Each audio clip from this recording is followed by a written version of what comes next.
اور وقت پر گئے. انہوں نے کہا کہ I have to go because ان کی اگلی میٹنگ تھی. How good is that? آپ دیکھیے نا کامیاب لوگوں کا یہی تو چیز ہے. ہم نے کیا کیا وہاں پہ, ہم نے 15-20 منٹ لیٹ سٹارٹ, جو کہ ہمارا 15-20 بہت کم تھا. That is the reason کہ ہم ان سے زیادہ بات نہیں کر پائے, ورنہ ہم اور بھی باتیں کرتے ہیں, اور بھی بات پوچھتے. ایگزیکٹلی. ایک کامنٹ اس کے اوپر بھی نا, یہ کورونا کے بعد میں ہم کو لگ رہا تھا کہ ہم نا بہت ساری چیزیں سیکھ گئے ہیں, ہم نے بہت سارے معاملات پہ نا ایک فارمیٹ بنا لیا ہے, تھوڑی جدت آ گئی ہے. آپ کو اس تقریب میں شرکت کے بعد ایسا لگا؟ کیونکہ یہاں پر تو سماؤ کچھ جدت تھی بھی کہ آپ ان کو لے رہے ہیں فیس بک پہ, آپ کر سکتے ہیں جو ہے کنٹرول, آپ ہاتھ میں گلوز پہنیں یا پھر آپ خود سینیٹائز کرتے رہیں تھوڑی دیر بعد, یا ماسک لگائیں. تو یہی ہے. مجھے تو کراچی میں لگی نہیں شاید کرونا ہے ہی نہیں, کیونکہ اس وقت تو جو حالات چل رہے ہیں, باہر آپ نکلیں تو کرونا سے تو ہم جیت چکے ہیں.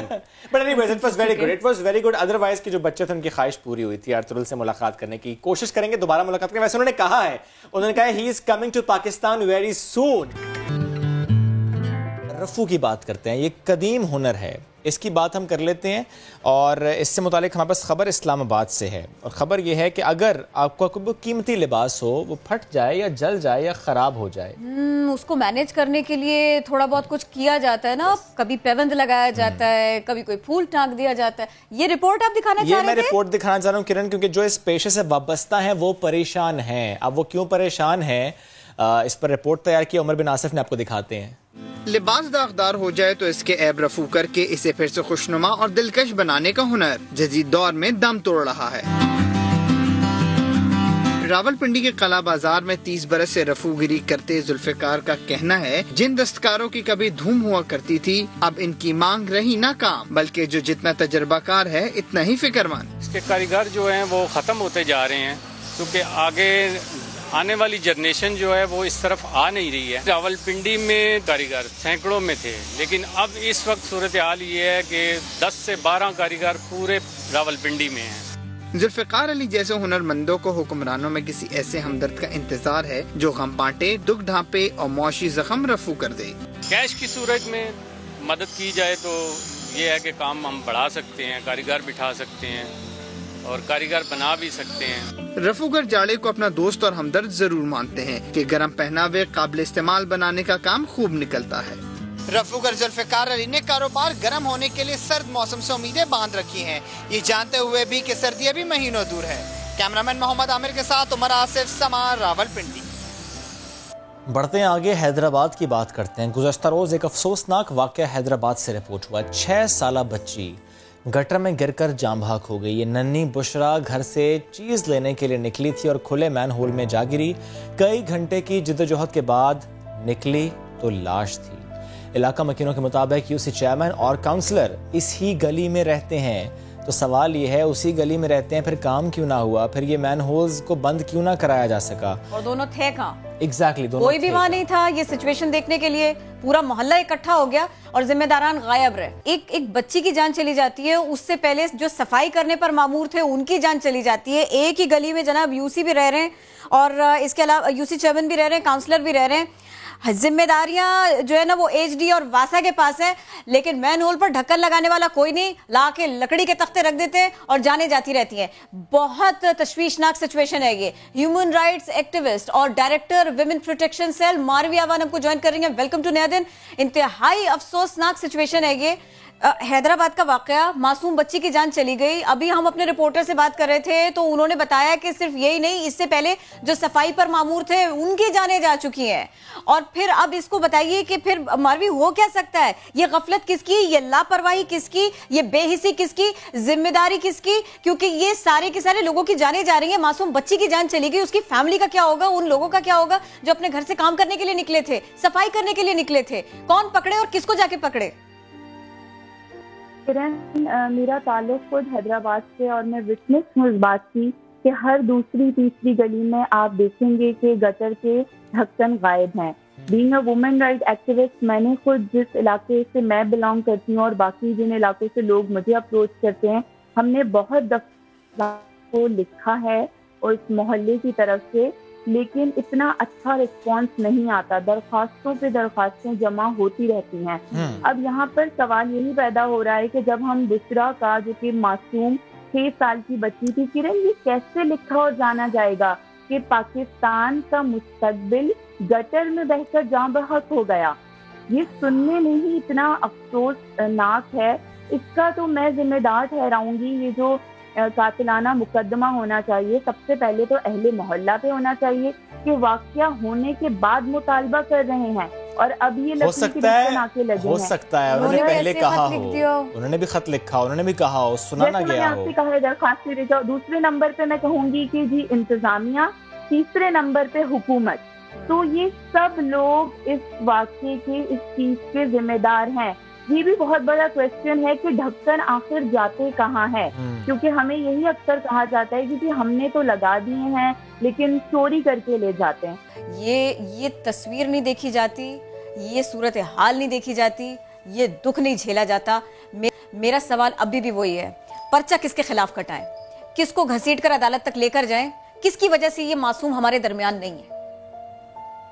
سب سے پہلے تو کرن ہم یہی دیکھ رہے ہیں کہ انتظامیہ سے لوگ اسی گلی کے رہائشی ہیں, تو آپ کے اندر سینس آف ریسپانسبلٹی نہیں ہے. آپ کی جو ڈیوٹی ہے جس کے لیے آپ کو منتخب کیا گیا ہے, اگر آپ وہی کام نہیں کر رہے ہیں تو سب سے پہلے تو ان سے یہ عہدے لے لیے جائیں. بالکل, عہدے لینے کے بعد قانونی کارروائی کی جائے. نہیں کر سکتے ماروی, نہیں کر سکتے ماروی صاحبہ, ہمیں ہر جگہ یہی مسئلہ ہے, نہیں کر سکتے قانونی کارروائی. بھی رپورٹر یہی تو ہمیں بتا رہے تھے, وہ کہتے ہیں کہ ان کے پاس اختیارات نہیں ہیں, وہ واسا کو دیے گئے ہیں, واسا نے کام کرنا تھا. ایگزیکٹلی لوگ جن سے امید لگاتے ہیں, جن کو ووٹ دیتے ہیں, وہ کہتے ہیں اختیارات نہیں ہیں.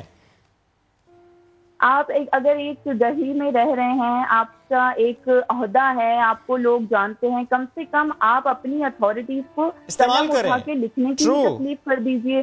بالکل بے حس ہو کر اگر آپ بیٹھ جائیں گے تو کیوں نہ آپ سے سوال ہو, کیوں نہ آپ پہ کارروائی ہو.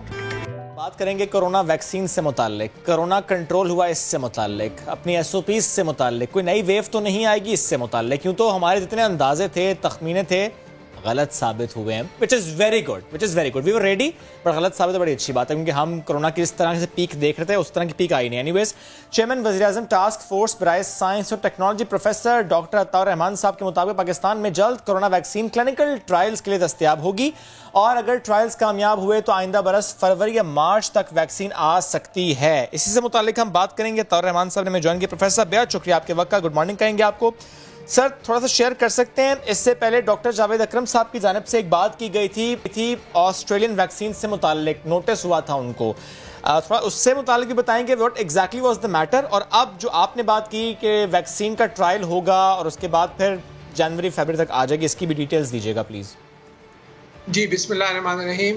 وہ جو آپ آسٹریلین ویکسین کی بات کر رہے ہیں, وہ جہاں تک میرا علم ہے وہ ڈریپ کے اپروول کے بغیر وہ پریس کانفرنس انہوں نے کر لی تھی, اور اس کی وجہ سے ان کو نوٹس ایشو کیا تھا کہ ابھی تک تو ڈریپ سے بھی اپروول نہیں ہوا, آپ نے یہ پریس کانفرنس کیسے کری ہے.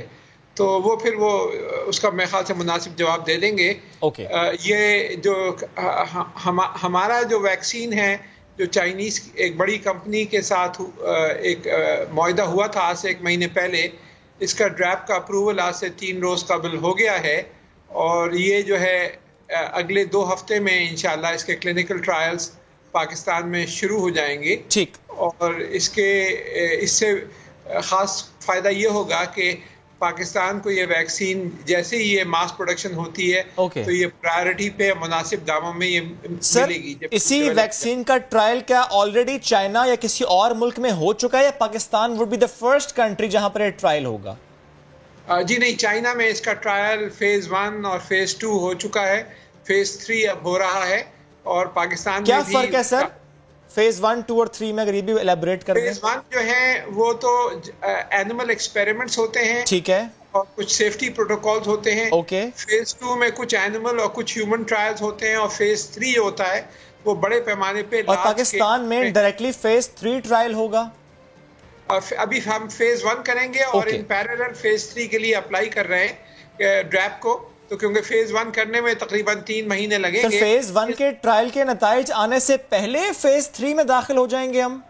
جی ہاں, کیونکہ اس میں کوئی ریسٹرکشن نہیں ہے, کیونکہ فیز 1 اور فیز 2 کے ٹرائلز آلریڈی چائنا میں آلریڈی آ چکے ہیں. ہم اس سے استفادہ کریں گے. سر اس کو تھوڑا سا سمجھا دیجیے گا, کیونکہ لوگوں کے نا فوراً کان کھڑے ہو جاتے ہیں کہ یہ کیا ہونے جا رہا ہے, اس کو تھوڑا سا ایلیبریٹ کیجیے گا. بیسکلی ہم یہ کر رہے ہیں کہ ہم جو ٹرائل چائنا میں ہو گئے ہم اس سے استفادہ کر رہے ہیں, ہم اس کا فائدہ اٹھاتے ہوئے, اور یہ اچھی بات ہوتی ہے سر, تھوڑا سا لوگوں کو سمجھائیے. اچھی بات ہوتی ہے کیونکہ وہ چیز ساری ریپیٹ کرنے کی ضرورت نہیں ہوتی, لیکن پھر بھی فیز 1 ہم احتیاط کے طور پہ کر رہے ہیں.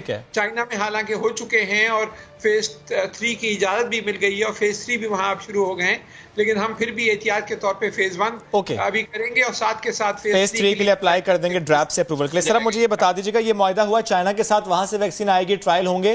سب سے زیادہ یا کہنا چاہیے سب سے سپیڈی کام تو سر یو کے میں ہوا ویکسین سے متعلق, تو ہمارا معاہدہ ان سے بھی ہو رہا ہے, ہم وہاں سے ویکسین ایکسپیکٹ کر رہے ہیں پاکستان آئے گی؟ جی نہیں, آکسفورڈ یونیورسٹی کی جو بات کر رہے ہیں آپ, جو ایسٹرازینیکا کے ساتھ ہوا تھا معاہدہ, وہ بھی ابھی تک کافی پیچھے ہے معاملہ. انہوں نے پریس پہ تو کافی دے دیا تھا, لیکن فیز 3 کلینکل ٹرائلز ابھی تک وہاں بھی کمپلیٹ نہیں ہوئے ہیں. ڈز دیٹ مین کہ جو چائنیز ویکسین ہے جس کا ہم ابھی ذکر کر رہے ہیں, یہ سب سے پہلے مارکیٹ میں آنے کے چانسز لگ رہے ہیں؟ یہ بھی کہنا مشکل ہے, میرے خیال سے کئی ویکسین ساتھ میں آئیں گی جو مارکیٹ میں, جس میں 7-8 کمپنیز کی ویکسین جو ہیں وہ اس وقت کلینکل ٹرائلز میں ہیں, جس میں 2 چائنیز کمپنیز ہیں, 2 یا 3 یورپین کمپنیز ہیں, ایک امریکن کمپنی ہے. یہ سب کلینکل ٹرائلز میں ہیں.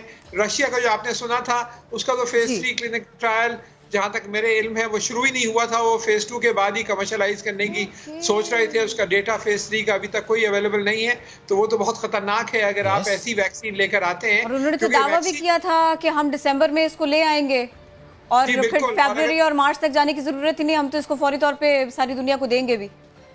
اگر WHO کا اپروول نہیں ہو تو بڑا خطرناک ہے, کیونکہ ویکسین کیا ہوتی ہے, اکثر کیسز میں یہ وہی وائرس ہوتا ہے جس کو تھوڑا کمزور کر دیا جاتا ہے, اور یہ امیونٹی ڈیولپ کرتا ہے. آپ نے ہیلدی پیشنٹس پہ ایسا دے دیا جو پوری طرح کمزور نہیں ہوا تو الٹا کرونا وائرس ہو جائے گا اس آدمی کو. تو یہ بڑی خطرناک چیز ہے جب تک کہ ٹرائل اس کے صحیح طریقے سے نہ کمپلیٹ ہو جائیں اور اپروو نہ ہو جائیں. اچھا دیکھیے, ویکسین کے اوپر تو سر آپ نے خود بھی بتایا کہ 1 سے زائد ٹیمز اس کے اوپر کام کر رہی ہیں.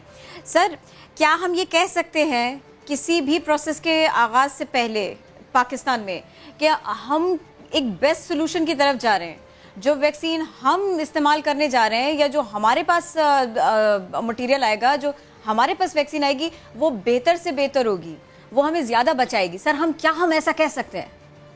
ابھی نہیں کہہ سکتے یہ, کیونکہ ہر ویکسین جو ہے تھوڑی بہت مختلف ہوگی ایک دوسرے سے. کچھ ویکسینز جو ہیں وہ ویکنڈ وائرس کی بنیاد پر ہیں, کچھ اس کے سٹرکچر کے بنیاد پر ہیں, کچھ اس کے سرفیس پروٹین کے بنیاد پر ہیں.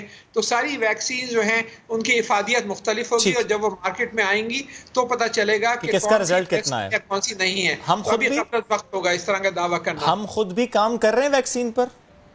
پاکستان میں ابھی تک کرونا وائرس کے خلاف ویکسین ڈیولپمنٹ پہ کوئی کام نہیں ہو رہا ہے. یہاں پر ہمارے یہاں ویکسین کے میدان میں ہم بہت پیچھے ہیں. پاکستان کا پہلا ویکسین نیشنل ویکسین سینٹر ہم نے کراچی یونیورسٹی میں قائم کیا ہے اب, جس کو آپریٹ ہوئے ہوئے کوئی 6 مہینے 1 سال ہو گیا ہے اب تقریباً. یہ international centre for chemical and biological sciences میں ہے. یہ واحد نیشنل سینٹر ہے وائرولوجی کا, اور اب جو ہے یہاں پہ صحیح معنوں میں ریسرچ شروع ہوگی ویکسینز کے اوپر. ورنہ ہمارے یہاں جو ہے پولٹری ویکسینز تو ہم بناتے تھے, ہیومن ویکسین جو ہیں ہم باہر سے منگاتے ہیں. یہاں پہ ڈیولپمنٹ کا کام بہت کم ہوا ہے, یا تو NIH میں ہوتا رہا ہے کچھ کام, یا پھر اب ہمارے یہاں ہوگا. ٹھیک سر, آپ مجھے یہ بتا دیں کہ آپ کی آبزرویشن کیا ہے اور ہماری ریسرچ کیا ہے, پاکستان میں اصل میں ہوا کیا ہے؟ جو ہمارے تخمینے تھے, جو اندازے تھے کرونا کو لے کر کہ اس کے پھیلاؤ یا خدشات تھے سر, وہ غلط ثابت ہوئے. آبزرویشن کیا ہے سر, یہ ہوا کیا ہے؟ یہ موسم کا اثر تھا, ہماری امیونٹی زیادہ تھی, کوئی BCG ویکسین کا تعلق تھا کیا, پاپولیشن کا تناسب؟ ایگزیکٹلی, اصل میں ہوا کیا ہے سر پاکستان میں؟ 5 وجوہات ہیں اس کی. اوکے. نمبر 1, ہم نے صحیح وقت پہ لاک ڈاؤن کر دیا, کمپلیٹ لاک ڈاؤن جو کیا. یہ آگ ہوتی ہے ایک قسم کی, ایک دفعہ پھیل جائے تو قابو کرنا بہت مشکل ہوتا ہے. تو بر وقت ہم نے پہلے مہینے میں جیسے ہی شروع ہوا, شروع میں لاک ڈاؤن کر دیا, جو کہ ہندوستان نے نہیں کیا, جو کہ برطانیہ میں نہیں کیا. اور یہ جب پھیل گیا اس کے بعد پھر وہ دے آر اسٹرگلنگ. اب ہندوستان میں دیکھیں 65,000 کیسز روز آ رہے ہیں, ہمارے یہاں الحمدللہ 500-600 کیسز آ رہے ہیں. تو نمبر 1 یہ. نمبر 2 جو ہے, ہم نے سلیکٹیو لاک ڈاؤن کی پالیسی جو تھی ہاٹ سپاٹس کو, وہ بہت سمارٹ لاک ڈاؤن کی, وہ بہت اچھی رکھی. روزانہ کے بنیاد کے اوپر 1,000-1,500